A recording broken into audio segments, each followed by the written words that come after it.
tackling the thieves, thugs and fraudsters on Britain's transport network. With theft alone up 16%, we're out across the country, looking at the fight back. This is sending out a clear message that it's not acceptable to commit theft in the transport network. Caught on camera, the urgent hunt to find these men who used pepper spray to overpower two middle-aged women at a family jeweller's. I was in terrific pain, and my face felt as if it was on fire. 21 years on from the horrific murder of 7-year-old Nikki Allan, detectives are convinced someone watching tonight witnessed what happened and can finally reveal the truth. I just think of how she was murdered, wanting his killer to be caught. And how a career criminal who thought he was the master of disguise was brought to justice by the most idiotic of mistakes. What name do you want it made out of, sir? Craig Townend. This is Crimewatch.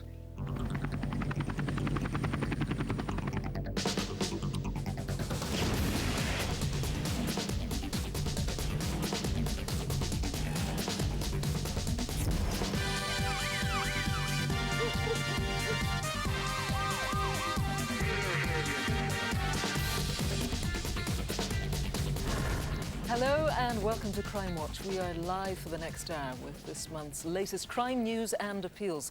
And the studio, well, it's full of detectives from across the UK and they are ready for your call. But first, let's have a look at what else we have for you tonight. And former policeman Martin Bayfield's here again with more wanted faces and CCTV. Yes, your chance to track down some people sought by police, including 27-year-old Francis O'Donoghue, who police want to speak to urgently in connection with the shooting of two men 2 weeks ago. If you see him, call 999 immediately. And someone must know where this guy is. Jonathan King Kalea is wanted for this horrendous attack on a couple at a taxi rank in Surrey. And it's worth knowing that you can press your red button at any time until midnight tonight to have another look at all of these faces. And I've got lots more unbelievable CCTV to show you, including these rather rubbish robbers who, despite their best efforts, managed to steal absolutely nothing whatsoever. And Matthew will also have the latest on how your crucial calls are making a real difference. Yeah, some incredible results. Crimewatch viewers identified the man responsible for this terrifying hammer attack, in which the victim's skull was fractured. If it wasn't for Crimewatch, he wouldn't be in prison now.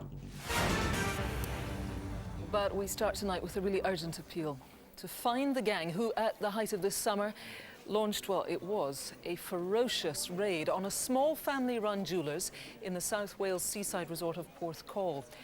It seemed to be a pretty well-planned operation, with the men waiting until there were only 2 female staff members in the shop.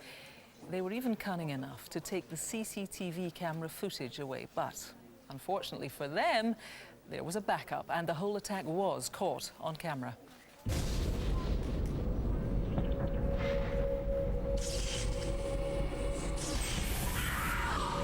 One of them sprayed my face.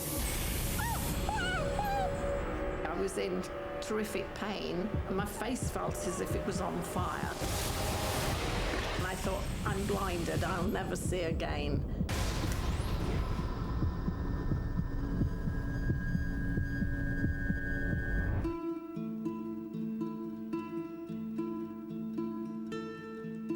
Bought the shop in 1980, didn't take much out of it at all, but ploughed everything back into the business with the idea that when I came to retire, that would be my pension pot.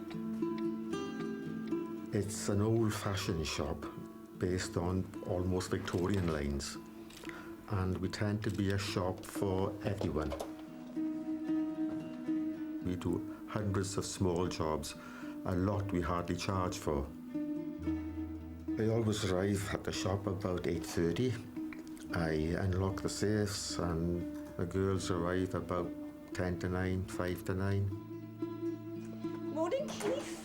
I probably see the girls more in the day than I see my wife.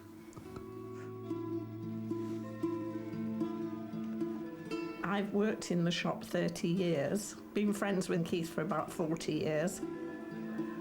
It was just a normal day. Sue and I both arrived at work. Keith was there, he opened the shop. He went off, just down the road to the bank. On the way to the bank, I noticed these three gentlemen. They were smartly dressed, nice trim shirts, trim trousers, the traditional Jewish skull cap, which is not common in this part of the world. Came back from the bank, they were in the shop. Very unusual face to it. It's an old... And I thought, oh, visitors to South Wales. I'm always pleased to be nice to visitors, to give Good morning. a good impression of Wales. Are you here for something special? We look for the watch. I asked them where they were from, and they said Lithuania. Yes. I said, are you on holiday? Oh, yes, we're touring the coast. You know, so we get so many tourists here, there was no reason not to believe them. He said, right, I'm going now, because it's his day off on a Wednesday. I left the shop. The gentleman left at the same time. You know, if he suspected anything, he wouldn't have left the shop.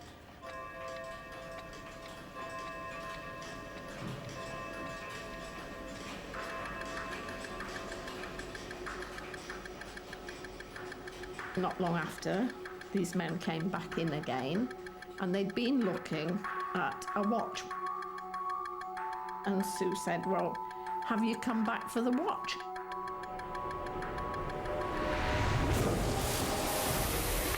I heard Sue scream, and as I looked up, one of the men was in front of me, and that was it. He got this spray, and he sprayed my face and my eyes. Pushed me to the floor, and obviously I was in terrific pain because I couldn't see, and my face felt as if it was on fire. I immediately thought, it's acid, I'm blind, I'll never see again. Sue screamed. I think that's why they taped her mouth, and they taped her wrists like mine.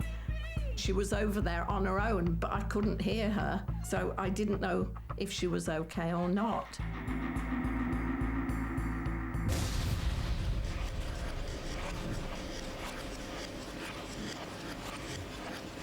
I'd got no sense of time. I'd been told we were there for 15 minutes. My thought was, how long is it going to last? When are they going? Is anybody going to see anything through the shop door, which is a glass door? I thought, if I can wash my face, I've got to put something cold on my face.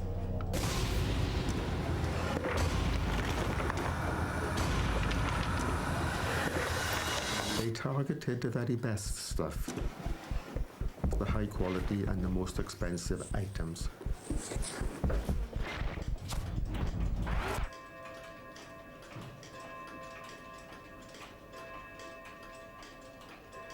There was no need for any violence. I'm a great-grandmother, for goodness sake.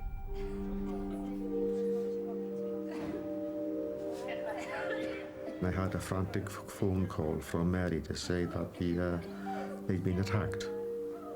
So I went over to the shop and discovered the disaster that has befallen us. Sue was trembling, crying. Mary was shaking. I felt sick, angry and sick. I'm doubly nervous now, you know. I don't sleep at all. Any little noise and I'm awake. I can't go back to the shop because if anybody strange came in, I'd be jittery all the time, so I just cannot go back.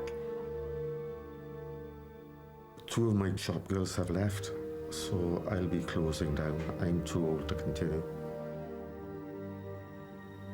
I got no more battles to fight and no more wars to win, so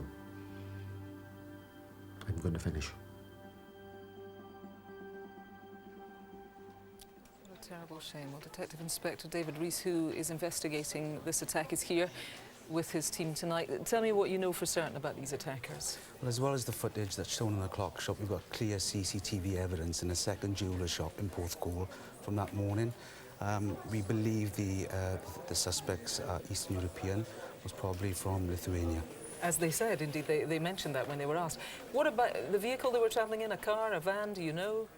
Yes, they were seen the day before and in the morning of the incident, driving a stolen VW transporter vehicle, which was displaying stolen Lithuanian number plates. The vehicle has since been recovered and we've seen some vital evidence from that.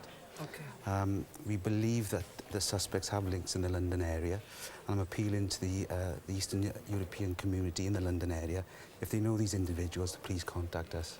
David, we saw the damage that horrible spray thing did. In fact, you've got the actual spray here tonight. You did recover that. Yes, that's the actual spray. From the manufacturer's website, this apparently is the most potent pepper spray available in the European market.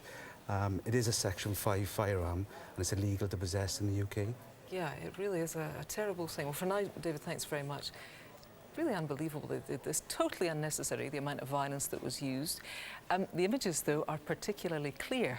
So if you've got an idea who these men are, please do get in touch now. You can call 0500 600 600 to speak directly to one of the team here tonight who are investigating. Calls are free from most landlines. Some networks and mobile operators are going to charge for the calls. The details are on the screen, all the numbers throughout the programme. Over to Martin. Well, we start tonight's Wanted Faces with Francis O'Donoghue. Police want to speak to the 27-year-old in connection with an incident which happened just over 2 weeks ago in Essex, in which former Team GB boxer Martin Ward and his brother John were shot and seriously injured. O'Donoghue has links to London, Kent and Hertfordshire, as well as Ireland. He's considered to be dangerous, so if you see him or know where he is, just call 999 immediately. Next is Jonathan Joseph, but he also uses the surnames O'Neill, O'Brien and Smith and the street name Nellie. Detectives want to talk to the 32-year-old about an incident during the early hours of New Year's Day this year in which 2 people had acid thrown in their faces.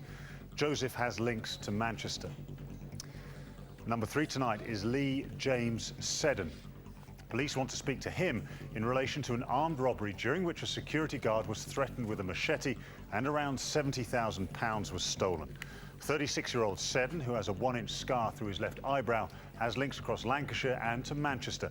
He's considered to be dangerous, so if you see him or know where he is, just call 999.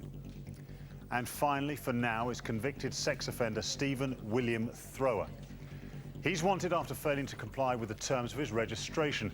The 45-year-old has links to Harrogate and Bradford, but has previously worked at travelling fairgrounds. He has a variety of tattoos, including a winged horse, a topless woman and an eagle on his left arm, and a swallow, a tiger and a dagger on his right arm.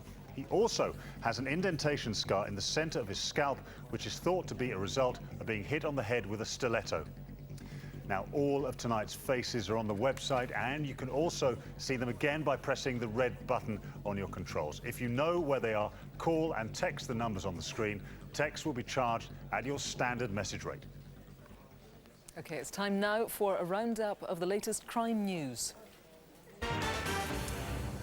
Some of the most dangerous prisoners in England and Wales are not being properly risk assessed before they're freed. A report found that 2/3 of the plans they examined to manage the release of those serving life sentences were inadequate. Verna Bryant's daughter Naomi was murdered by a rapist who was serving a life sentence but had been released. They said they assessed him and everything, but because he passed his exams and did good things while he was in jail, which he didn't have any choice because he was in prison, they said, oh, he's a good boy, he deserves a chance, and so they let him first into open air and then they released him. Coronation Street actor Michael Lavelle has been cleared of a number of child sex abuse charges, including rape. Mr. Lavelle, who plays Kevin Webster in the soap, had denied 12 charges in total, telling the jury he was fighting for his life. He's now expected to return to the soap. We're all delighted, obviously, you know, it's a big weight off everyone's shoulders. The case has reignited the debate over whether people accused of rape should be granted anonymity, just as complainants are. Now, a senior detective is expected to face disciplinary charges over the Becky Godden murder case. Detective Superintendent Steve Fulcher from Wiltshire Police didn't follow arrest guidelines when he questioned the suspect in the case, Christopher Halliwell, without taking him to a police station. Halliwell did lead the officer to Miss Godden's body and was subsequently convicted of another murder, but can't now be prosecuted for Miss Godden's death. The detective said he'd made the decision not to take Halliwell to a police station in a bid to appeal to the killer's conscience. Her parents have both expressed opposing views on the officer's actions. If the man did an honest job, it would never come to this. I think he should be given a medal for what he's done, not go through all the trauma that he's had.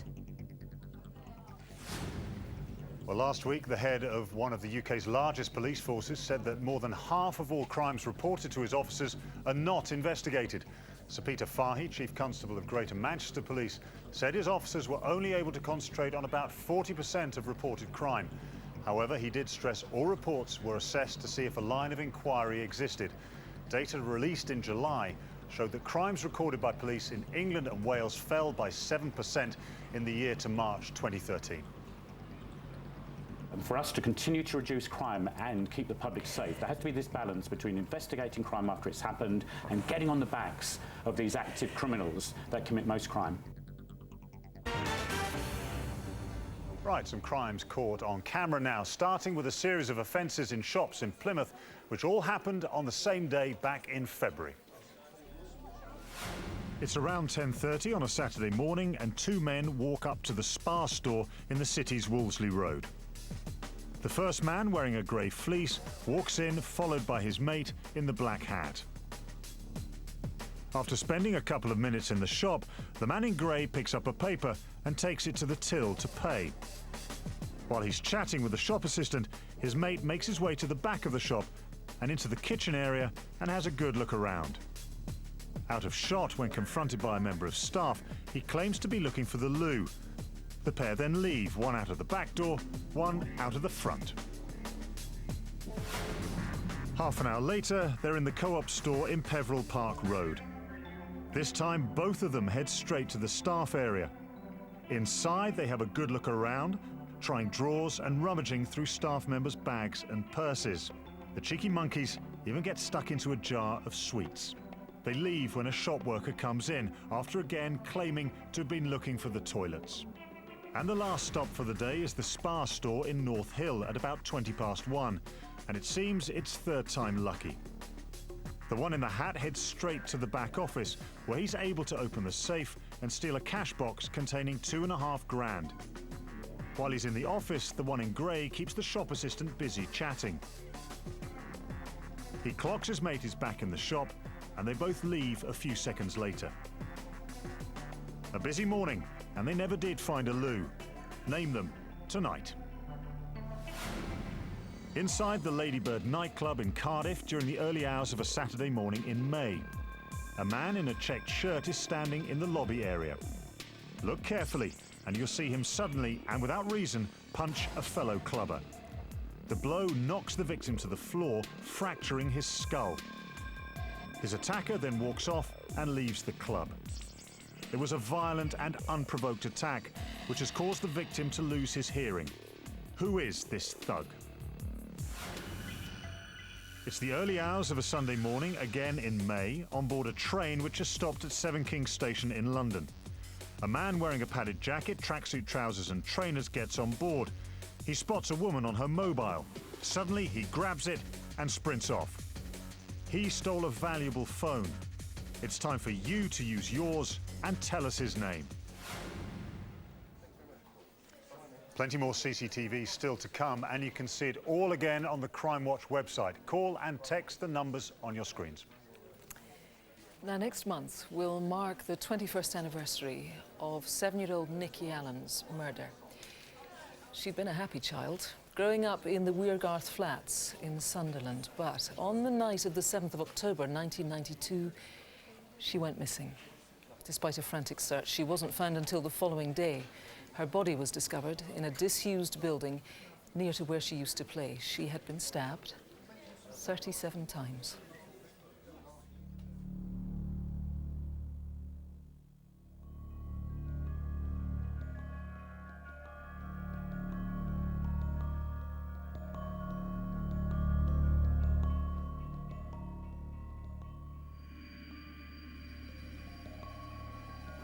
I look at Nikki's pictures and try to think of happy thoughts, and it just leads to the night when she was murdered.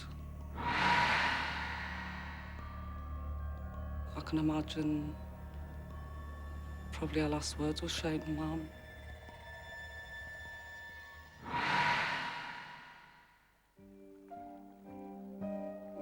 The unsolved murder of Nikki Allan 2 decades ago has never been forgotten by people in Sunderland. The 7-year-old was one of 4 sisters who lived on the Weargarth estate with her mother. Nikki was the closest out of the 4 children. She clung beside us all the time.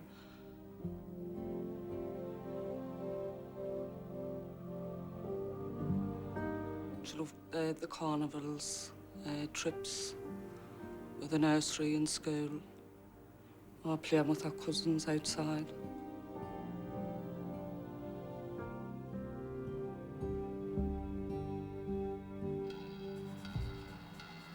On October the 7th, 1992, Nikki spent the evening playing with her cousin and her older sister, Stacey. Girls, I'm just popping out. I'll be 5 minutes. Okay. Sharon went to her father and stepmother's flat, which was in the same block a short walk away.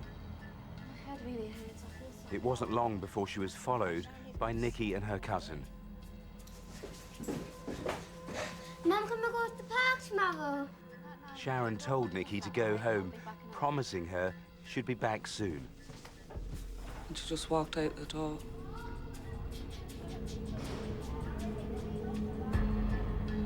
Sharon returned to her flat a short time later and went to check on the children. I just thought Nikki had went home, so I went down, and she wasn't there. Mum, she didn't come home. She won't have gone far. Nikki! Nikki! Nikki! Nikki! Where could you be? I think after about half an hour, I knew there was some tomorrow. There was a massive search. Local residents joined the police and stayed out all night looking for Nikki.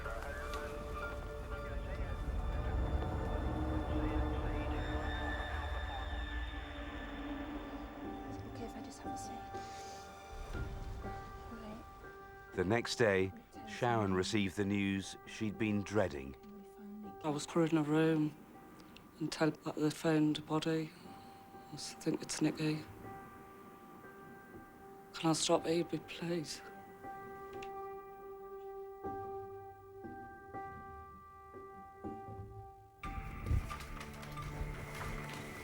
"21 years on, detectives are scouring the evidence for new leads.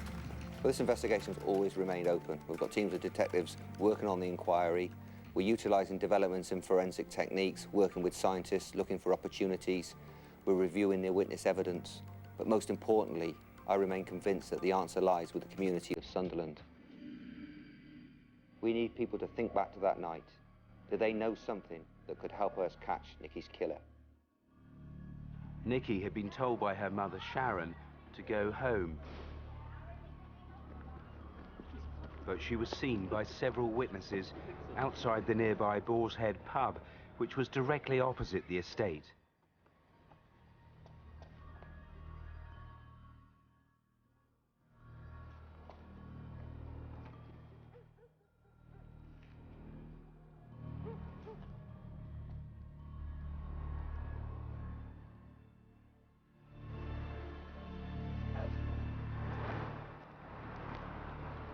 And a short time later, a girl was seen walking along Low Street with a man.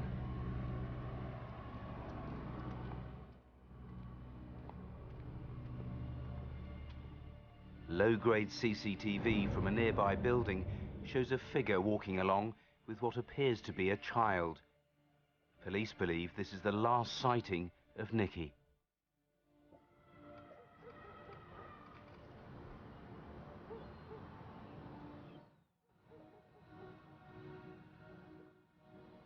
Her shoes and coat were found 12 hours later outside the then derelict Old Exchange building, just a few hundred yards from where she'd last been seen alive. Her body was found inside. Nikki had been hit over the head with a brick and stabbed 37 times. It's hard for me to think of that, because I just think of how she was murdered, being stabbed all them times, and it were a brick. I can imagine probably her last words were shouting, "Mum."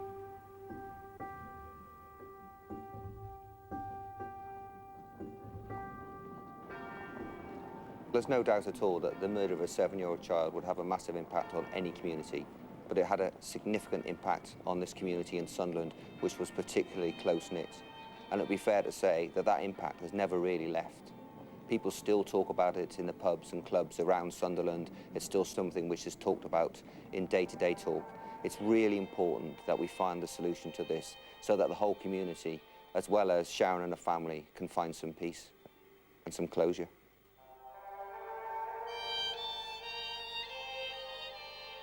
That somebody can go out there and do that of a child. I cannot understand somebody living with that.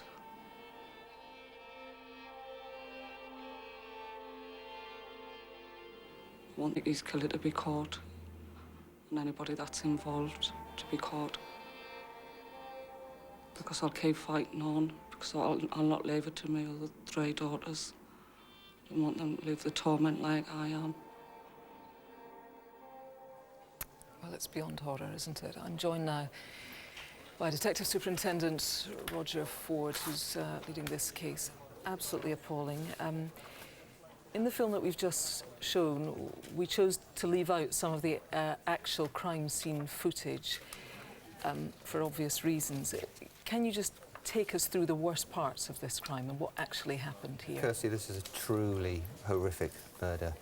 Nikki had been stabbed over 37 times, then a body dragged into the basement of the building where a body was subsequently found. The worst imaginable crime, really, and the worst thing about it is nobody yet has been convicted of this murder. That's right, Kirsty. A number of people have been arrested. One man has been acquitted in 1993, but no one has ever been convicted of this brutal murder. But things change. Yeah. 2 decades on, people change, circumstances change, people's loyalties change. And I genuinely believe that the answer to this lies within the community of Sunderland, and I would urge them to come forward. Yes, tonight is the night to do the right thing. Let's just go back then, as I say, 21 years ago. Go back to 1992 and tell me what you know about this little girl's movements that evening. Yes, well, as we know, she left her grandma's flat around about 9:30. We've got a confirmed sighting outside the Boar's Head Public House at 9:43 p.m. Right. We then got a possible sighting of Nikki at 9:51. A witness described seeing a man walking with a child along Low Street towards the Old Exchange building, and that man's described as wearing a white shirt and jeans. Just remind me about, we saw it in the film there, this little bit of CCTV. Now, it's pretty grainy, it's not great resolution, but you're pretty sure it's very important. Most definitely.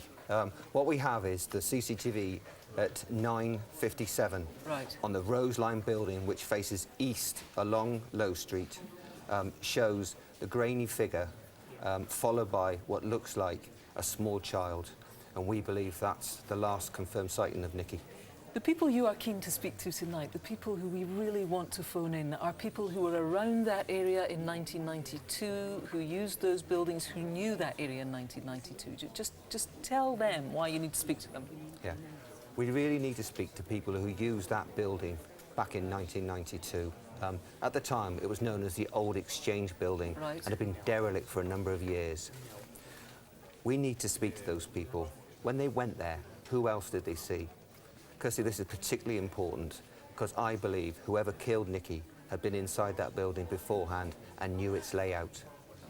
And I also believe that someone was there who's seen or heard something, and I would urge them to come forward. whether they've contacted the police previously or whether they never have before now. OK, that's really important. Thanks very much, Roger. It's utterly heartbreaking. If you have held back information for all of these years, then I would urge you, tonight is the time to pick up the phone and do the right thing. This is the number you need to call. It's 0500 600 600. Or if you'd prefer, you can speak anonymously. You can do that to Crime Stoppers. There's their number. 0800 555 111. Right, still to come then tonight, we are out with the strike teams as they chase down the gangs suspected of theft and fraud on Britain's transport networks.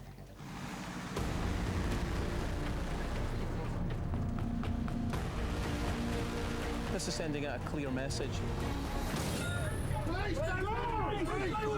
It's not acceptable to commit theft and theft-related offences in the transport network. There'll be consequences for criminal behaviour. And Matthew reveals how a stamp thief's plan was doomed to failure from the start. Police raid, get inside! Get inside! Actually, the trade is really quite a tight-knit community, so it's actually far more difficult to pass them off than you might think. But first, let's go to Matthew and see what's already come in on the phones.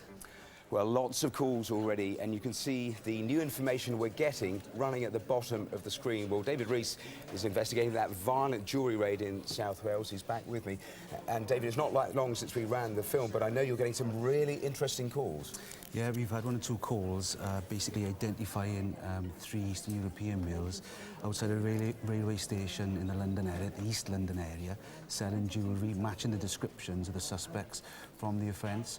And what I want is obviously people to keep on ringing us and giving us the identities of these individuals. That's exactly what you wanted, and also names, because the images from the CCTV was really clear. Yeah, what I'd like people to do is concentrate on the CCTV images. Clearly shows good facial identification of the 3 suspects, and I'm sure somebody in the communities in East London know who these individuals are. All right, well, as we were speaking, I see that more texts, more calls have come in on the computer. I'll let you deal with those. Thanks very much. Martin. More wanted faces now, starting this time with Jonathan King Kalea. This shocking footage shows the 31-year-old attacking a couple outside a taxi rank in Redhill in Surrey in 2008. King Kalea has a Southern Irish accent and several tattoos, including a dragon on his right arm and 2 tattoos of the devil, 1 on his chest and 1 on his back. 6 is Andrew Stevenson Wilson. The 34-year-old convicted robber is wanted after failing to turn up to his probation meetings. Wilson, who was jailed for 7 years for a series of robberies on cash vans, also uses the first names Anthony and Lee. He has links throughout Manchester and to Spain. He's considered dangerous, so don't approach him, just call the police. And lastly tonight is this pair, Daniel Sean Hyde and Robert Fitzgerald. Detectives need to trace them both in connection with a large-scale conspiracy to supply cocaine. 43-year-old Hyde, who also uses the surname Harris, has links to Hastings in Sussex, North London and Bodmin in Cornwall. Whereas 27-year-old Robert Fitzgerald has links to North London and to the Republic of Ireland. Call and text on the usual numbers if you recognise any of tonight's faces. They're all online, and you can have another look by pressing the red button on your remote. The official stats tell us that crime fell by a further 9% last year, down to its lowest level since the survey began back in 1981. But while the overall trend seems positive, certain types of crime, including mugging and fraud, are actually on the increase. Many victims of these crimes are targeted as they travel on public transport. Martin's been to investigate why it's happening and what's being done about it.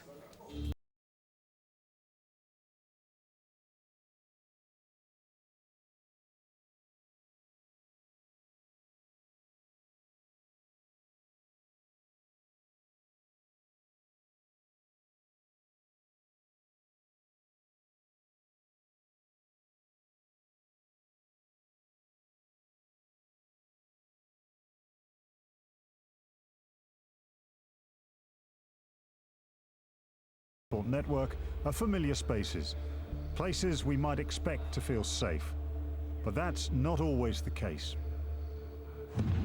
These incidents are all active police investigations which need your help.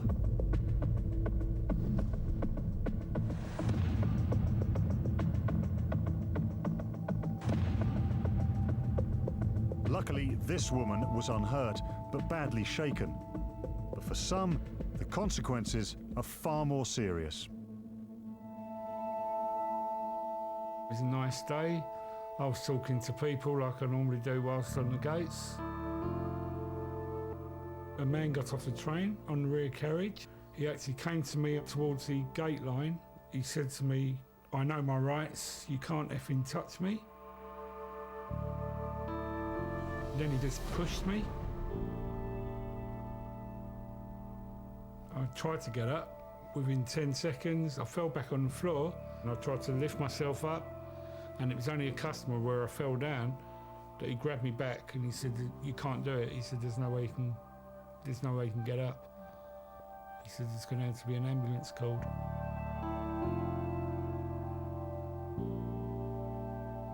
David suffered a double fracture to his right knee.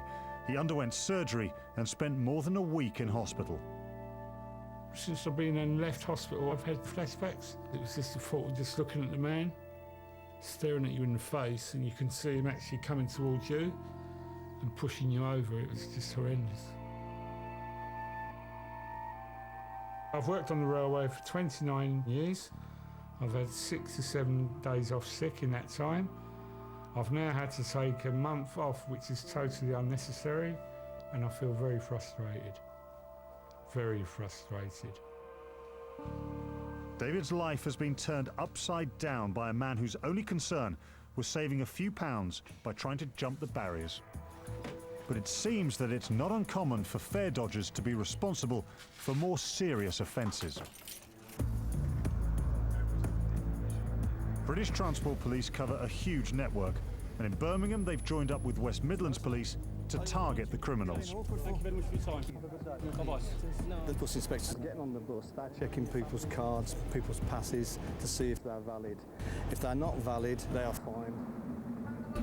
We then do a police national computer check, because we have found that we do get people who are known to the police and sometimes even wanted by the police. And that's exactly what happened when officers stopped this man for not having a valid ticket. It turns out he's wanted for something far more serious: possession of indecent images. Miami defence, if you want to mention one question, something later on in court, anything you do say, maybe given evidence. He's now been taken to Steelhouse Lane police station and is awaiting interview. He's been bailed until later this month. Every day, 22 million of us go about our daily business using public transport. But mingling with the commuters are gangs of pickpockets, muggers and opportunistic thieves intent on robbing and conning us when our guards are down. Thefts in particular are on the rise, so British Transport Police say they're making it a priority. They've launched Operation Magnum. And it's strike day in London. This is a pan-London operation we're going to be involved in this morning. Theft of passenger property as a volume crime perpetrated by organised criminal gangs. 6 teams will raid 13 addresses looking for credit card skimming devices, stolen Oyster cards and mobile phones.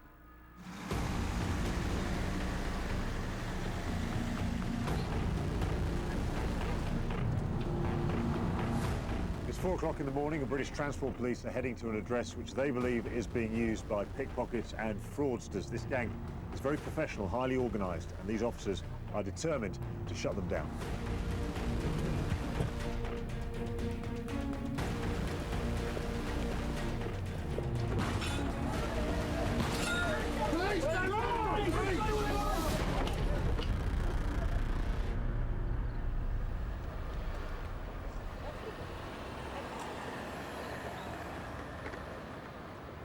Well, Rob, you and your officers have been very, very busy today. What were you looking for and what ultimately did you find? Yes, we've had a very busy morning, very productive. We've hit 13 addresses this morning. We've made 4 arrests. There's been a number of items which have been recovered of significance this morning, particularly some credit cards, items used in fraud offences. Also some mobile phones have been recovered, and some items which we believe be proceeds of crime from pickpocketing related offences. Now, very, very high profile when we look around us. Your officers are everywhere. What sort of message is this sending out to the criminals? This is sending out a clear message that it's not acceptable to commit theft and theft-related offences in the transport network. There'll be consequences for criminal behaviour. Across the whole day of action in London for Operation Magnum, 35 arrests were made. And through operations like these, police say they're determined to catch the criminals. Crime on public transport is still relatively low compared to the millions of journeys made. But while many of the incidents take just seconds, the consequences for the victims last much longer.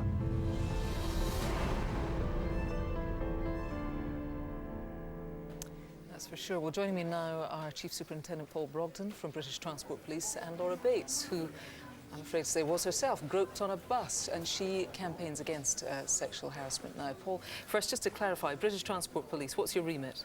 We police a rail network across England, Scotland and Wales.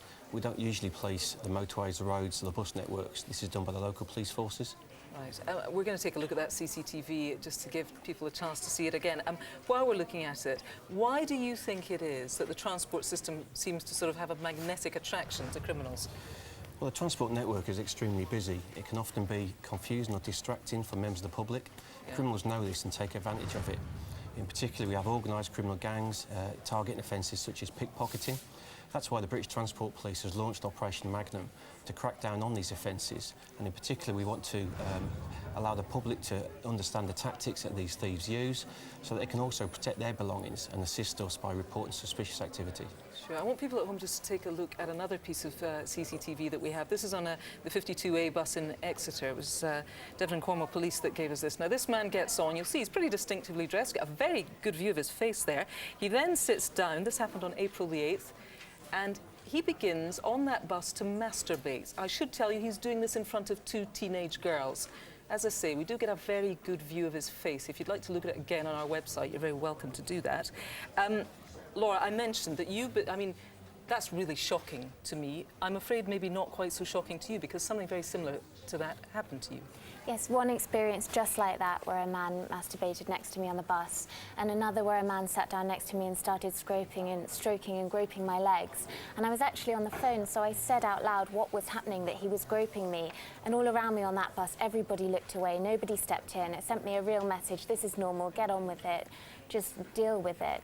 So I started the Everyday Sexism Project to try and encourage other women to speak out and tell their stories. And we've heard from over 45,000 women. Wow. So we've been able to use some of those stories to assist the British Transport Police in really cracking down on these sexual offences. I mean, just briefly, you're sitting there, you're very calm and composed. At the time, you must have, apart from being revolted, you must have been furious. I was, and I'm even more angry now when we're getting the stories in from it happening to schoolgirls who don't realise it's a crime and they can report it. They certainly can. What are you doing to help women who are subjected to this sort of stuff? Well, we treat this crime extremely seriously. It's vitally important that victims such as Laura have the confidence to report this to the police. We want to support those victims and target the offenders. Yeah, really important. You'll listen to them, and it is a crime. Thank you both very much. You can take another look at that CCTV, very good view of that man's face, and all of those cases on the website. If you can help, if you've got names, I would urge you please to get in touch. It's a crime. And of course, if you've been a victim of crime, there's the victim support line. They're on 0845 30 30 900 to help you. Over to Martin. Time now for more CCTV, starting with a rather haphazard heist in Hertfordshire. 3 masked men rush into a jeweller's shop in the Into shopping centre in Watford on a Friday morning last November. The gang, who seem to be struggling with their disguises, are armed with hammers and order the staff into the back of the shop. But the would-be robbers seem a little confused as to what's supposed to happen next. Eventually, they start to attack the display cabinets, but despite some acrobatic moves, they still fail to break the glass. They quickly give up and flee empty-handed. We need you to name these rather rubbish robbers tonight. inside a busy city centre bar in Leeds during the early hours of a Sunday morning in June. A tall guy in a checked shirt has a word with a fellow drinker after he'd accidentally knocked into the girl he's with. It all seems amiable enough until the guy in the check puts his hand on the back of the other man's neck and pulls him closer before headbutting him repeatedly to the face. The victim suffered serious injuries as a result of this attack. Name the man responsible. It's late on a Thursday evening last month inside the Spar store in Thelwall New Road in Warrington. A gang of 4 men have smashed their way into the shop. Inside, they climb over the counter and force their way into the cabinet containing the cigarettes using a crowbar. They start to fill a duvet cover full of fags, but their tampering with the cabinet sets off the special security device, filling the air with smoke. Despite not being able to see much, the gang managed to get into the back office and steal more cigarettes and some petty cash. They're not easy to see, but can you smoke out these cigarette thieves? Names, please. All tonight's CCTV is online, and if you recognise anyone, please call and text the numbers on screen. Now, let's have a quick look at some really excellent results on some of our CCTV appeals recently. Now, last year we showed you this footage of a man who indecently assaulted a young girl in a supermarket in Harrow in North London in March 2012. Well, as a direct result of calls from Crimewatch viewers, that man was identified as 83-year-old John Hayford from Dorset. And last month he was sentenced to 21 months in prison, suspended for 2 years after pleading guilty to sexually assaulting a child under 13. Well, on the night of the appeal, police received several anonymous calls from people who also said they'd been assaulted by Hayford. Detectives would like them to get back in touch, and you can speak directly to an officer now on 07901 515 310, or you can call Crime Stoppers on 0800 555 111. Earlier this year, we asked for your help to identify the man responsible for this very nasty attack in Wealdstone in February, during which the 18-year-old victim had his skull fractured with a hammer. Well, Crimewatch viewers helped identify the man as 30-year-old Brian Moore from Hatfield in Hertfordshire, and 2 weeks ago he was sentenced to 5 years, 3 months in prison for grievous bodily harm and possession of an offensive weapon. His victim, who woke up in hospital with no recollection of the attack, is delighted that one call made such a difference. Well, me and my family are really thankful to the person that called in, because they've helped my family a lot, knowing that I can go out and be safe, and it's just generally it was the best feeling ever for me as well, knowing that someone called in and someone actually out there is willing to help another person out with such a serious case. So if it wasn't for Crimewatch, you wouldn't be in prison now. Finally, last November we showed you this footage of a woman being robbed at gunpoint as she made her way home in Stanmore in North London in February 2012. Well, viewers recognised the men responsible as 21-year-old Vishal Pawar of Gaydon Lane, London on the left, and 19-year-old Zain Andani of Marsh Lane, Stanmore. Last week they were each sentenced to 3.5 years in prison. The victim in that attack has told us what it meant to see them face justice. When I heard that they'd been caught, I was just absolutely amazed and thankful, because, you know, these people need to get what they deserve. And obviously, them being off the streets as well, they're not going to be doing it to anyone else. So that was really, you know, it was an amazing feeling, the fact that they'd been caught. Now, there have been some pretty spectacular heists in the news recently, not least the £90 million diamond raid in Cannes this summer.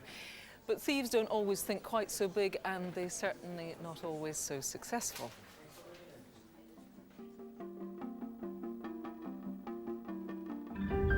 In 2008, career criminal Craig Townend decided to steal a collection of rare and valuable stamps. Craig Townend did a lot of research. He'd learnt enough in order to pass off as somebody that certainly had a working knowledge of stamps and the trade. Townend's target was a small stamp dealer in Devon. In the months leading up to the robbery, he made several phone calls to the shop using the cover story that he'd recently inherited some money and wanted to invest in stamps. I'm Charles DeVille. Oh, yes, of course. He took on a different identity. He used the name Charles DeVille. He found out the stamps were certainly worth an awful lot of money. But Townend had a problem. It was the high summer and the area was teeming with tourists and locals, all potential witnesses. Stealing the stamps from the shop may not be the best plan. At that time, he made a decision that if he was going to get hold of the stamps, that he'd have to trace the businessman back to his home address. To get his hands on the collection, Townend decided that he and an accomplice would adopt another guise. We had a report in that 2 males had gone to an address, that they'd purported to be police officers, that they'd brandished handguns, and tried to give the impression to the homeowner that they were police officers carrying out a raid. Police raid, get inside! Get inside! Give me money more than £50,000. What are you talking about? Is anybody else in the house? It's my son. Whilst he was being restrained, the firearm was actually discharged.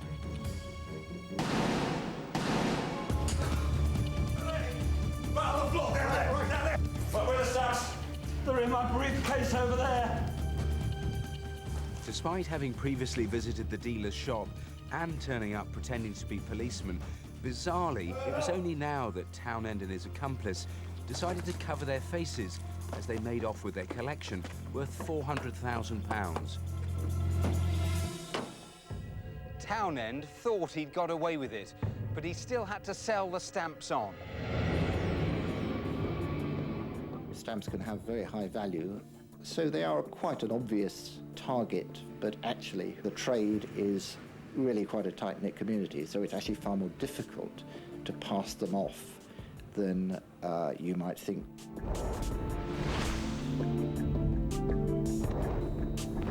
In London, 200 miles away from the scene of the crime, Townend then set about reinventing himself into yet another fictional character, this time to try to offload the stamps.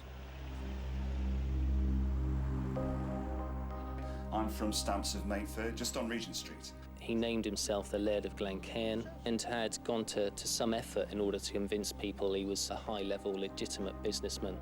Deal done. Thank you. But Townend didn't realise how identifiable the stamps would be. Colour, margins, postmarks, all of these things combine in an individual stamp to give it a fingerprint. News of the theft had, by this time, spread around the relatively small world of stamp collecting. Despite that, Townend did manage to pull off a £10,000 sale to a London dealer. But the self-styled Laird of Glencairn then made his most foolish mistake yet. What name do you want it made out to, sir? Craig Townend. Craig Townend. When the dealer discovered the stamps were stolen, he reported the name to the police. It then emerged that Townend had tried something similar before. 10 years earlier, he and an accomplice carried out an armed raid on the York City Art Gallery, stealing more than £1 million worth of fine art. But he was later caught red-handed as he posed as a dealer trying to sell on the stolen works and was sentenced to 15 years. Once released, he was soon up to his old tricks.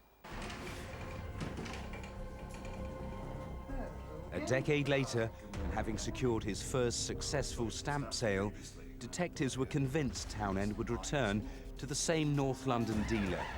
And they were right. But this time, the police were ready.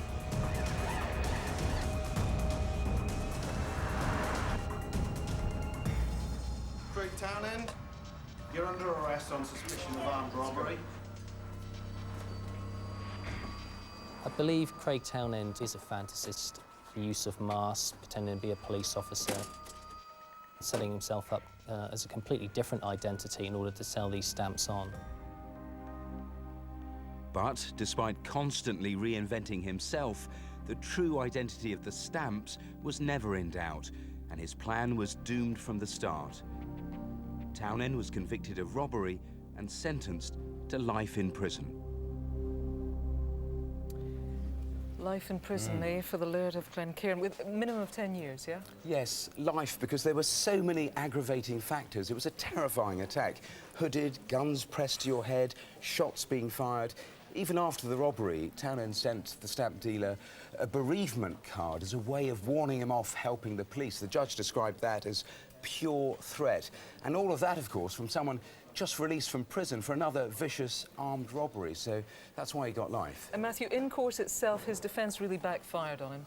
It did, incredibly. In the moments before the stamp dealer's son was tied up, he managed to flick his mobile phone into record mode, and he recorded video and some audio of Townend searching the property, so he couldn't deny he was there. So instead, he claimed the stamp dealer was a money launderer for a criminal gang who'd hired him to fake a robbery to clear a debt. Now, the problem with making such an outlandish claim like that, firstly, it wasn't true, and secondly, it entitled the prosecution to put forward evidence of Townend's bad character, and that meant the jury could hear all the details of that York armed robbery, which was very similar to this, all the details of his previous conviction, so it totally backfired. And what about what he actually chose to steal? I mean, these stamps, unique is not too strong a word, these valuable stamps. No, I mean, he thought, steal them, sell them, easy. Yeah. What he didn't know was that every stamp has minute differences, and those differences are all catalogued by the stamp dealers. So,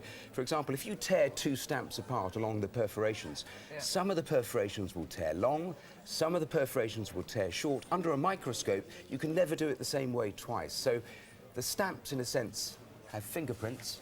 Townend had his criminal fingerprints, and they were all over this. There we are. Matthew, thanks very much. Time now for a quick last update on what's come in on the phones tonight. Here's Martin. Well, we've had an excellent response to that reconstruction we showed you on the robbery in Porthcawl. One call in particular, 3 men matching the description of the suspects we saw in the CCTV. They have been seen outside a train station in East London selling jewellery. The vehicle has also given us a few leads. That was seen in the same area of East London in June and July. Keep those calls coming in. And the theft of the mobile phone from a train at the Seven Kings station. Lots of calls coming in on this one. The same name coming up time and time again. OK, that's everything for now. But remember, all of tonight's reconstruction CCTV, the wanted faces, they're all on the website. It's bbc.co.uk/crimewatch. And those wanted faces stay on the red button until midnight tonight. Please take another look if you can. You can also stay up to date with how the cases progress via Twitter. Follow @BBC Crimewatch. The phone lines, they're going to stay open until midnight tomorrow night. We're going to be back again tonight, of course, 10:35 after the news, with the very latest on, I think, what looks to have been a pretty busy night tonight. For now, for me and all the team, thanks for your calls. They really make a difference. Good night.